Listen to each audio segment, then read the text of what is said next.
Hello students, welcome to our genetic bio classes. तो आज की इस वीडियो में पढ़ने वाले हैं ह्यूमन रिप्रोडक्शन मानव जनन का पार्ट 23 भाग 23 और इसमें हम लोग पढ़ने वाले हैं गैमेटोजेनेसिस युग्मक जनन का पार्ट 4 भाग 4। तो चलिए स्टार्ट करते हैं आज का ये वीडियो। स्पर्म, हिंदी में शुक्राणु। तो चलिए हम लोग जानते हैं स्पर्म के बारे में, शुक्राणु के बारे में। Sperm is also called spermatozoon. शुक्राणु को स्पर्मेटोजून भी कहते हैं। देखिए, स्पर्म को तो जनरली हम लोग स्पर्म के नाम से जानते हैं, शुक्राणु के नाम से, लेकिन इसका दूसरा नाम क्या है? स्पर्मेटोजून भी इसका दूसरा नाम है। ठीक है, तो स्पर्म को हम लोग स्पर्मेटोजून भी कहते हैं। तो कभी कभी एग्जाम में आ जाता है कि स्पर्मेटोजून क्या होता है, तो याद रखेंगे। कहता है the sperm are microscopic and motile cells. ठीक है, क्या कहता है? शुक्राणु जो होता है सूक्ष्मदर्शी होता है, मतलब ये माइक्रोस्कोप से दिखाई देगा, और ये क्या होता है? गतिशील कोशिका, मतलब एक जगह से दूसरी जगह मूव करेगा। क्यों करेगा? क्योंकि इसमें पूंछ पाया जाता है। मैंने बताया कि पूंछ जब मूव करता है, हिलता डुलता है, तो उसकी वजह से स्पर्म जो है शुक्राणु आगे की ओर भागता है। इस वजह से जो शुक्राणु है, स्पर्म है, वो क्या है? गतिशील होता है, और ये सूक्ष्मदर्शी होता है, मतलब ये माइक्रोस्कोप से दिखाई देता है। ठीक है, आगे कहता है sperm remain alive and retain their ability to fertilize an ovum from 24 to 48 hours after having been released in the female genital tract. क्या कहता है? शुक्राणु मादा जनन मार्ग में स्थानांतरित होने के बाद 24 से 48 घंटे तक जीवित रहता है तथा उनमें अंडाणु को निषेचित करने की क्षमता होती है। ठीक है, क्या कहता है कि जब शुक्राणु स्पर्म फीमेल जेनिटल ट्रैक में मादा जनन मार्ग में ट्रांसफर हो जाता है, मतलब स्थानांतरित हो जाता है, तो वो 24 से 48 घंटे तक ही जीवित रहता है। अगर 24 से 48 घंटे में वह अंडाणु से, मतलब कि ओवम से फ्यूज कर जाता है, उससे मिल जाता है, तो वो फर्टिलाइज कर जाता है। अगर नहीं मिला, उससे फ्यूज नहीं किया, तो स्पर्म मर जाएगा, शुक्राणु की मौत हो जाती है। ठीक है, तो यूं इससे यहाँ हम लोग क्या समझ रहे हैं कि जो स्पर्म जब मेल के बॉडी से, नर के बॉडी से निकल के फीमेल के जेनिटल ट्रैक में चला जाता है, फीमेल के जनन मार्ग में चल जाता है, तो उस समय इसकी जो जीवन क्षमता होती है वो 24 से 48 घंटे तक की ही होती है। ठीक है, कहता है sperm consist of a head, neck, middle piece and tail. शुक्राणु सिर, गर्दन, मध्यखंड तथा पूंछ से बना होता है। ठीक है, देखिए स्पर्म अब यहाँ पे बता रहा है कि स्पर्म जो होता है वो किन किन भागों से, किन किन पार्ट से बना होता है, या उनके कितने भाग होते हैं, कौन कौन से वो भाग हैं जिनसे स्पर्म बना होता है। तो सबसे पहला क्या है? सिर है, मतलब हेड है। ठीक है, जिसको हम लोग क्या कहते हैं? हेड कहते हैं। ठीक ना, और दूसरा क्या है? गर्दन है। ठीक, हेड के नीचे गर्दन वाला हिस्सा है। तीसरा क्या है? मध्यखंड है, मतलब मिडिल पीस, बीच वाला हिस्सा। और जो चौथा है वो क्या? पूंछ है, जिसके बारे में बार बार चर्चा कर रहा हूँ। ये पूंछ से मूव करता है, वो पूंछ है, जिसको कि इंग्लिश में टेल कहते हैं। ठीक है, तो सबसे पहले हेड है, हेड के बारे में पढ़ लेते हैं। कहता है it contains anterior small acrosome and posterior large nucleus. सिर, इसमें आगे की ओर एक छोटा एक्रोसोम होता है तथा पीछे की ओर एक बड़ा केंद्रक होता है। ठीक है, तो चलिए इसको हम लोग डायग्राम से पहले समझ लेते हैं। जैसा कि ये जो आपको डायग्राम दिख रहा है, ये एक स्पर्म का, ये हेड है, ये पूरा सिर वाला हिस्सा है। ठीक है, और इसमें क्या कहता है कि इसमें आगे की ओर क्या होता है? एक्रोसोम पाया जाता है। ये आगे की ओर क्या पाया जाता है? एक्रोसोम पाया जाता है, एक्रोसोम। और ये जो नीचे की तरफ है, अंदर की तरफ है, यहाँ पे एक न्यूक्लियस पाया जाता है, एक केंद्रक पाया जाता है। यहाँ पे क्या पाया जाता है?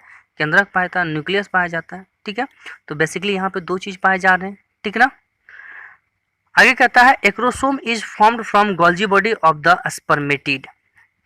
एक्रोसोम का निर्माण स्पर्मेटिड के गोल्जी के द्वारा होता है। क्या कहता है? वो जो अभी स्पर्म के ऊपर में हेड जो था, जहाँ पे एक्रोसोम था, अभी भी मैंने दिखाया, उस एक्रोसोम का निर्माण स्पर्मेटिड में पाए जाने वाले गोल्जी बॉडी, अगर आप लोग सेल पढ़े होंगे तो वहाँ पता चला होगा कि गोल्जी बॉडी सेल में पाया जाता है। ठीक है, जिसको कि हम लोग गोल्जी कॉम्प्लेक्स, है ना, तो कहते हैं।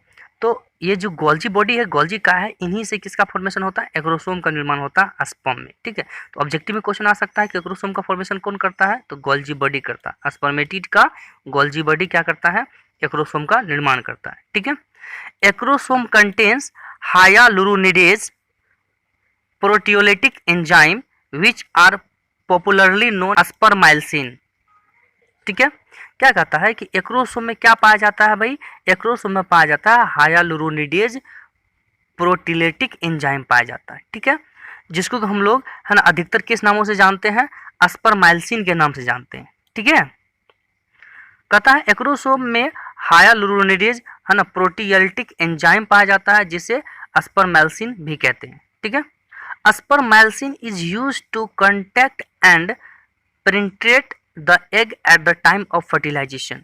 स्पर्मेल्सिन का उपयोग निषेचन के समय अंडे से संपर्क करने और उसमें प्रवेश करने के लिए होता है। जैसा कि स्पर्म अगर ओवम में फ्यूज करेगा, या यूँ कहे कि जो शुक्राणु है वो अंडाणु में, है ना, संलगित होगा, उसके अंदर जाएगा, तो जाने के लिए उस समय उसको क्या करना पड़ेगा, छेद बनाना पड़ेगा, एक होल बनाना पड़ेगा, स्पर्म को ओवम में छेद बनाना पड़ेगा। ठीक है, तो उस छेद बनाने के लिए वहाँ पे, है ना, इसी एंजाइम का यूज होता है, स्पर्मेल्सिन एंजाइम का यूज होता है, और यही एंजाइम क्या करती है, शुक्राणु मतलब स्पर्म को अंदर जाने में मदद करती है। ठीक है, अब जो दूसरा पार्ट है स्पर्म का, उसका नाम है नेक, जिसको कि हिंदी में कहते हैं गर्दन। ठीक है, कहता है it is very short and present between the head and middle piece. गर्दन यह बहुत छोटा होता है तथा शीर्ष और मध्य खंड के बीच में पाया जाता है। जब गर्दन की हम लोग बात कर रहे हैं तो ये क्या होता है, सबसे छोटा हिस्सा होता है। ठीक है, और ये शीर्ष और मध्य खंड के बीच में पाया जाता है। ठीक है, इट कंटेन्स 2 सेंट्रियोल्स, इसमें 2 ताड़क होते हैं।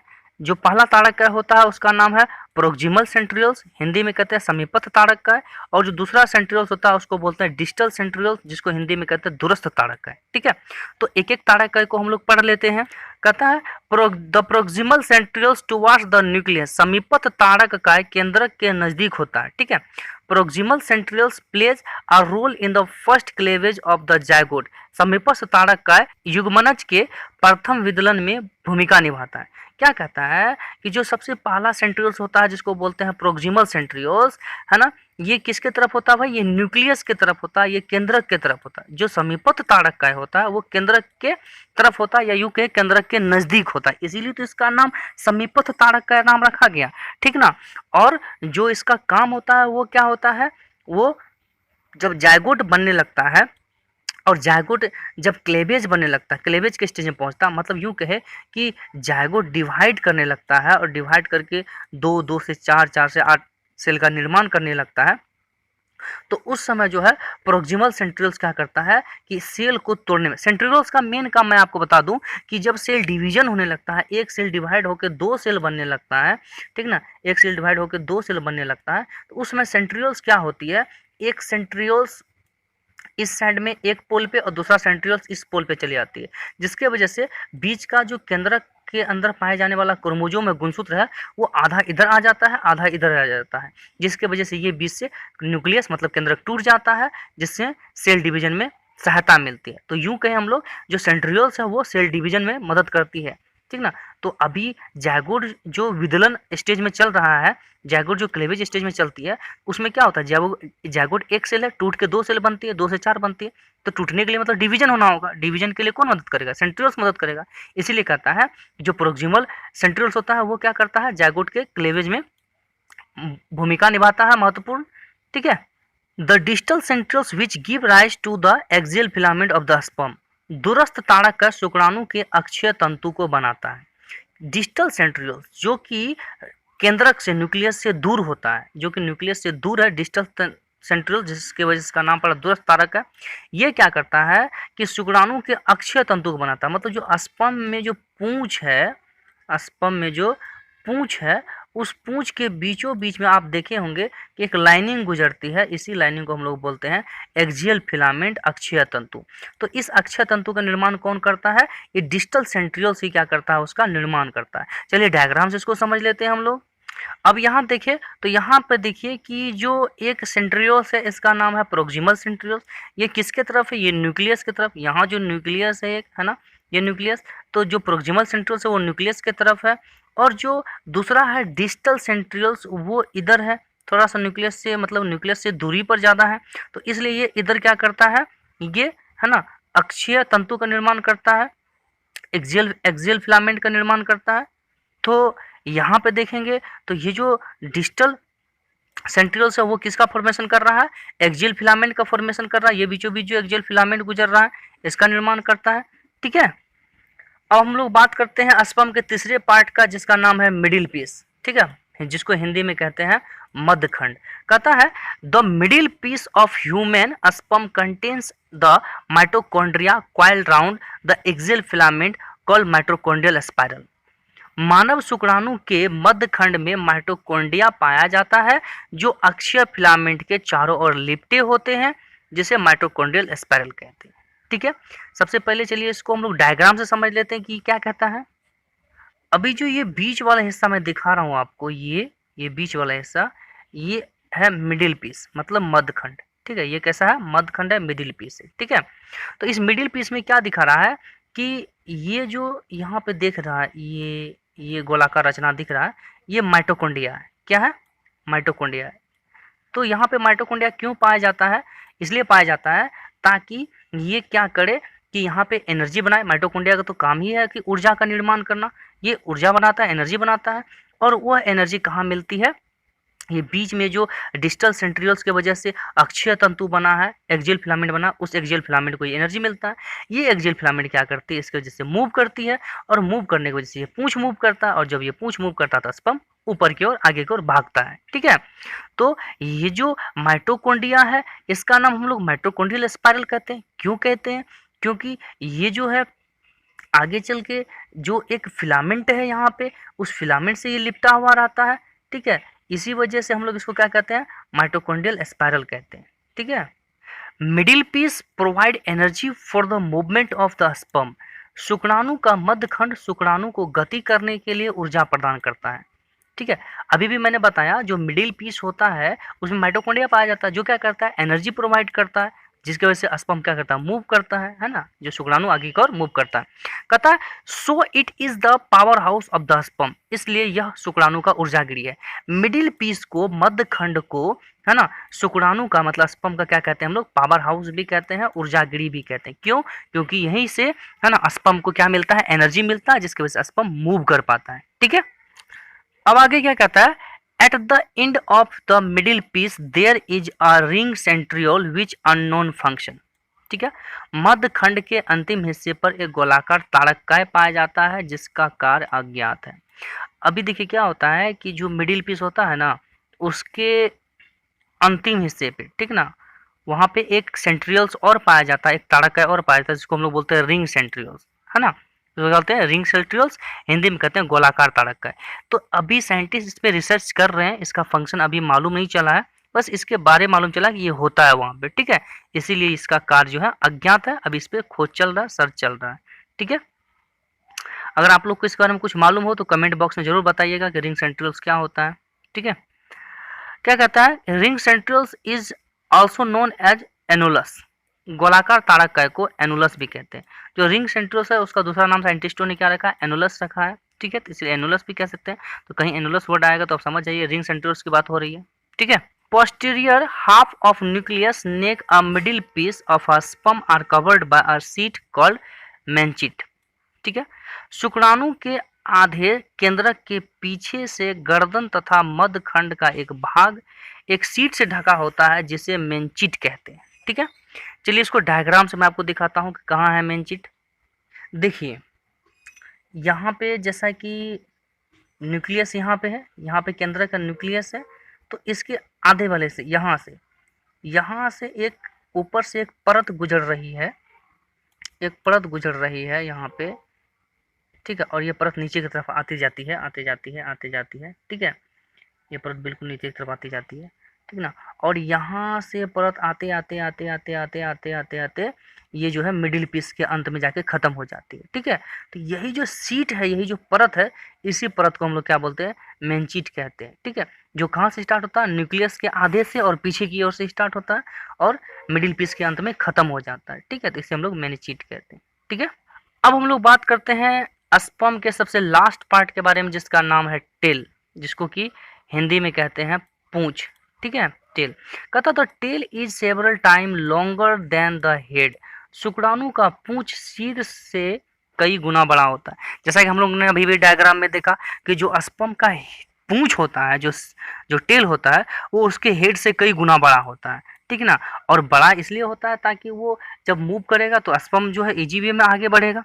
ठीक है, इसीलिए वो जो टेल होता है वो हेड से बहुत ज़्यादा बड़ा होता है, या यूं के जो टेल होता है वो पूरे स्पर्म से बहुत बड़ा होता है, स्पर्म के पूरे पार्ट से बहुत बड़ा होता है। ठीक है, आगे कहता है in its most part called main piece the axial filament is surrounded by a thin layer of cytoplasm. पूंछ के अधिकांश भाग को मुख्य खंड कहते हैं। पूंछ में अक्षय तंतु जीव द्रव की पतली परत से घिरी होती है।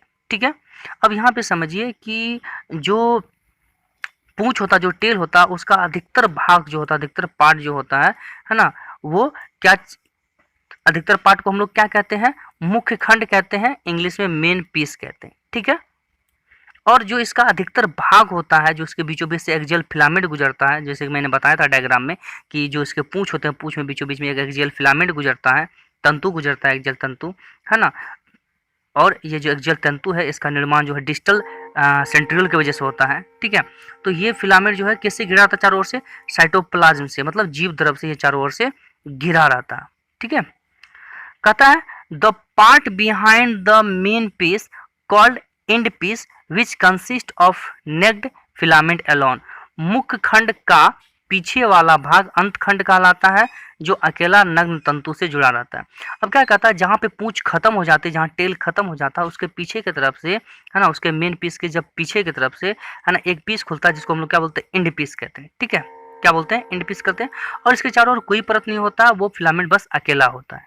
इसके चारों ओर कोई परत नहीं होती है, कोई झिल्ली नहीं होती, ये अकेला होता है। तो मेन पीस के बाद जो है एंड पीस होता है, जो कि अकेला नग्न होता है, उसके ऊपर कोई परत, कोई कवर नहीं होता है। चलिए इसको मैं आपको डायग्राम में भी दिखा देता हूँ। जैसा कि आप देख रहे हैं, ये टोटल है, ये टोटल क्या है, ये टोटल मेन पीस है। ठीक है, टोटल मेन पीस है, और उसके चारों ओर क्या है, परत दिया हुआ, ये परत है, इसके चारों ओर परत है, जो कि साइटोप्लाज्म, पतली साइटोप्लाज्म से घिरी हुई है। लेकिन जहाँ पे मेन पीस खत्म हो रहा है, उसके बाद वाला जो ये हिस्सा है, इसको हम लोग बोलते हैं एंड पीस। ठीक है, और ये एंड पीस जो अकेला है, नग्न है, इसके चारों ओर कोई परत नहीं है, और इसे हम लोग क्या कहते हैं, एंड पीस कहते हैं। ठीक है,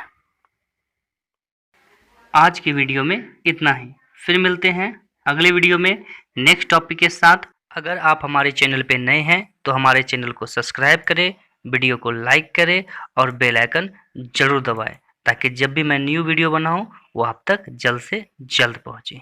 तब तक के लिए थैंक्स अ लॉट।